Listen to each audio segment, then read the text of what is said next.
Friends, welcome to my channel. இன்றைக்கி வந்து ஒரு சின்ன கதை பார்க்கலாம். என்ன அப்படின்னா, முனிவரும் சீடரும் வந்துட்டு ஒரு குளத்துக்கு போகிறாங்க. அங்கே வந்துட்டு ஒரு தேள் வந்து தண்ணியில் விழுந்து தத்தளிச்சிட்ருக்கு. ஸோ அந்த முனிவர் பார்த்துட்டு வந்து அந்த தேளை காப்பாற்ற போகும்போது அந்த சீடர் சொல்கிறாங்க, நீங்கள் எதுக்கு அந்த தேளை காப்பாற்றுறீங்க?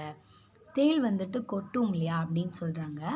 அப்படின்னு அந்த சீடர் சொன்னோடனே முனிவர் வந்துட்டு அந்த தேளை காப்பாற்றிட்டு சீடர்கிட்ட சொல்கிறாங்க, தேளுடைய இயற்கையான குணமே கொட்டுறது தான். அதுக்காக நம்மளோட குணத்தை விட முடியாது. மனிதனுடைய குணம் ஒருத்தவங்கள காப்பாற்றுறதா தான் அப்படின்னு சொல்லியிருக்காங்க.